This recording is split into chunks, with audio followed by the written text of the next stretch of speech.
12 News is your local election headquarters, and we are hearing from the next Bristol County Sheriff. Attleboro Mayor Paul Heroux defeated incumbent Bristol County Sheriff Thomas Hodgson.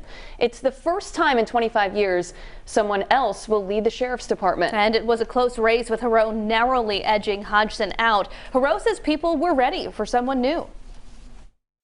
It was time for change.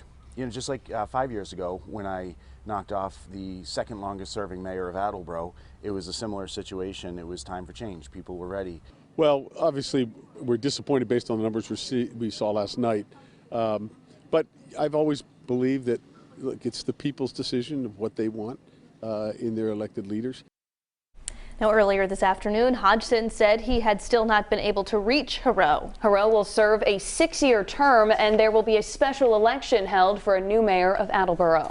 Meanwhile, Rhode Island Democrats sweep the midterms, winning all 5 statewide seats and the highly contested Congressional District 2 seat. Seth Magaziner is heading to Washington, D.C., beating Republican Alan Fung. 12 News reporter Shiina LoSciuto breaks down new reaction about the election results and what happens from here. Shiina?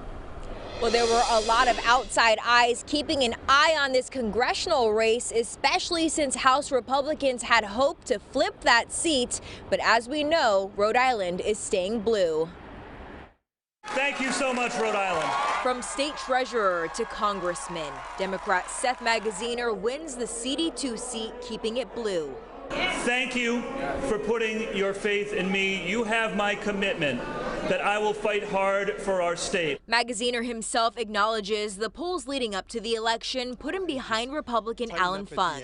The momentum had House Republicans hopeful.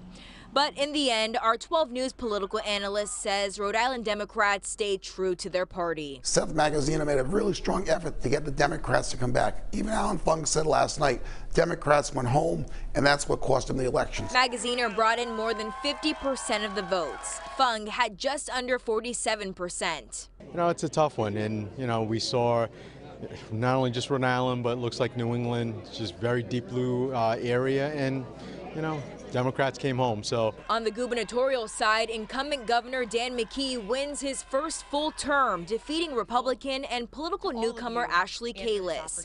McKee wasted no time on the podium, touting his Rhode Island 2030 plan, a plan to shape the state over the next decade. We are going to make sure that every student in the state of Rhode Island reaches their potential, and by 2030, we will meet or exceed Massachusetts levels on education. I'd like the best for Rhode Island, so we should all hope that we're going to be able to fix our problems in the state. Everybody should.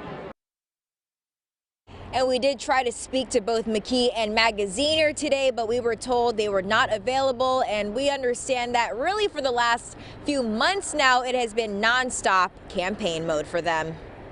Shiina, it certainly has. And Governor Dan McKee says he got a call from President Biden last night. Both Governor McKee and Seth Magaziner got a call from the White House last night. It was Mr. Biden congratulating them. And according to Governor McKee's campaign, the two talked for a few minutes about Rhode Island and all that this means. And the two even talked about Dr. Jill Biden's recent visit to the Ocean State. All right, Shiina LoSciuto live for us in Providence tonight. Shiina, thank you. There's also a new governor-elect in Massachusetts. Attorney General Maura Healey will succeed Charlie Baker, who decided not to seek re-election. She is the first woman to ever be elected governor of Massachusetts and the first open lesbian to be elected governor in the country. Today, the governor and governor-elect met in Boston to discuss the upcoming transition of power and what is most important to them going forward. Get out of the building and spend time with the people of Massachusetts. I consider that to be the greatest gift that I've been given, certainly over this last 8 years. I think we have a lot of mutual respect for one another. Obviously, we share some similarities, we share some differences. And look, at the end of the day, it's going to be matter by matter, issue by issue. Healey will officially take office in January.